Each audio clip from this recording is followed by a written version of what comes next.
Hitman, or as it's known on Steam, Hitman TM trademark. It's the next in the Hitman series. Well, the next piece of the next game in the series, as it's episodic. But we will come back to that later. For now, let's get into this train wreck. I guess I'll start off with the nice stuff. The music is good. That is all. Oh, come on, Spyro. There has to be more good to it than that. Well, that ties into a few things that the idiots over in AAA land have decided to do. So, for now, the music is as good as it always is for a Hitman game. Pretty low and intense when stalking someone and moving round, and then amping up during the escape. So, good work there.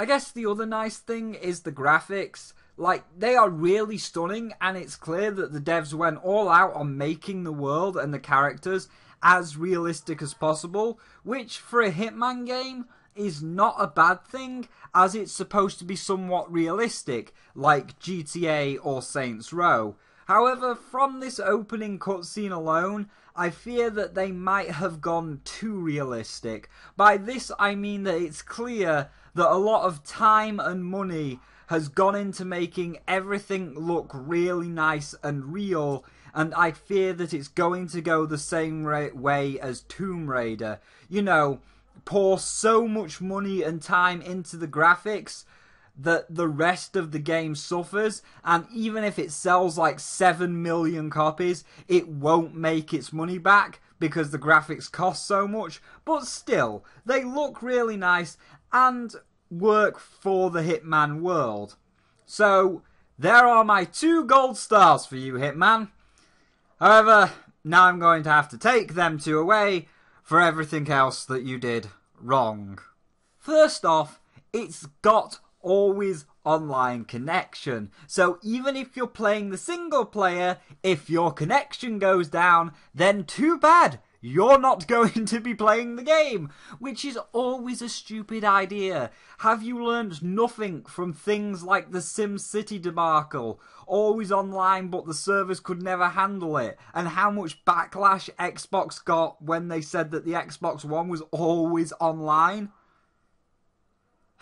Clearly not. So, anyone interested in this game, before you get it, ask yourself, is your internet great? And can you always get a constant connection? If not, then it's not going to be worth it, as most of the time you won't be allowed to play it because you're not online. Second, there are no repercussions for your actions. Just before playing the game, you know, while it was installing, as consoles have to install shit nowadays, I watched Jim Sterling play the game. Now, during his gympression, he was kind of rambling and not paying attention, but I was. 2 times, the game gave him an objective that any advanced Hitman player would know that he ignored or missed due to his tangent that should have got him some kind of punishment, but it did not. First, he knocked this guard out and did not hide the body even when the game said to do so. Second, he killed this man, then shot the other. It clearly says that A, a crime was witnessed, and B, even though the witness was killed, it was still a civilian, and the lady's voice said that agencies don't particularly like collateral damage. But it's a lie. Like, after Jim went and killed that other guy and just kind of like said, oh, target's dead, get out of there, he went down, got out of there, pressed the button. No repercussion for his actions, even though he did not hide the body and he witnessed it. So I thought to myself, surely maybe this is just a training mode. This must be a mistake. So I tried it. I did exactly what Jim did. I killed the same people and I did not hide the body just to test it. I hit the end button and, like Jim, there was no penalty or punishment. No, just, Oh, you did it. Okay, well, no time to assess you on your current ranking. Let's just move on to the next cutscene.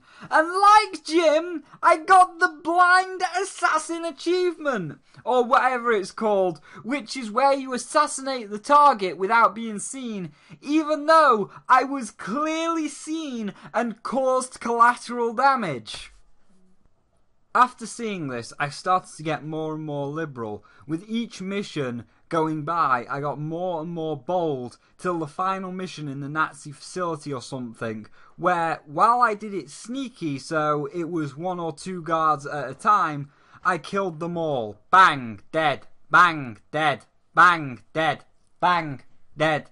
Every last one of them, including the target, easily wiped out. And there's 30 or 40 soldiers on that base. And after pressing the button, was I punished in any way? Not at all. But that's okay, because it's just the training missions, and you might get punished on the real missions. So let's find out, Oh, never mind. It's already over. Yep, you all knew this one was coming, as I mentioned it in the beginning. But this game is episodic. But not really. And like all episodic games, there is barely 2 hours of playtime here. 3 at most before it ends abruptly with no real warning, saying, well, that's your lot. Better come back in 2 months for the next bit. Which, for a AAA game that is in no way, shape or form episodic, it's a really dick move. Unlike a game that is made to be episodic, like The Walking Dead, Hitman just cuts off. When you're getting into things, you know, you do the big mission in Paris and you're like, man, that was great, I'm the best Hitman, I can't wait to go on to the next big mission, I'm really starting to get into this. Oh well, sorry, too bad. It's over. No rhyme or reason, just oops, 3 hours. That's all the time you're allowed, so we're off. Bye. And it's really shit, as one of those 3 hours is nothing but training missions that you can't skip, which will annoy and anger returning Hitman players that have played something good like Blood Money. I know how to knock a guard out. I know how to poison a drink. I know how to distract people with rocks and coins. So returning Hitman players will be frustrated, but at the same time, they're not allowed to be, as even if you could skip the training missions, that's 1/3 of your playtime gone. Your 3 hours of play is now at 2 hours because episodic. So that's it, I guess. We move on to the final verdict. I mean, what more do you want me to say about a tutorial game that has little more than 2 hours, maybe 3 hours at a stretch of gameplay? Although there is one other minor thing, which is the secret loading wheel. Every so often you will see this loading wheel go off, and even when it does go off, sometimes it goes off when it doesn't need to go off, if you follow me. Like here at the start in the first cutscene is now playing, then the loading wheel comes up. Why? What's it loading? The next level? Well, no. After this is another cutscene, and even then, that cutscene has its own loading wheel. So what was the other loading wheel for? Well, I can't quite tell you, but I have heard that it's to do with the always online thing, and like Uplay, it's uploading and saving shit in the background even when it doesn't need to, which can affect the performance of the game. However, being I have a fairly top-end PC, I did not notice any real performance changes. So, my final verdict for Hitman the Tutorial, TM trademark, is a disappointing 2 out of 5. This is the perfect example of why you never, ever make a game that has been pretty much finished for months episodic. It's going to feel disjointed and aggravate everyone involved. returning Blood Money players will be frustrated that they had to sit through the training missions of shit that they already knew before having 1 hour of playtime and it ending, making them wish that they were playing Blood Money again because it is a full, complete experience. And frustrating for new players, as after they have learnt everything in the tutorial and they are starting to get into it with the main Paris missions, it will be over again, making them wish that they were playing a better full experience that won't just end abruptly for no other reason than you're trying to grab 3 times the amount of money for the same game by cutting it into pieces.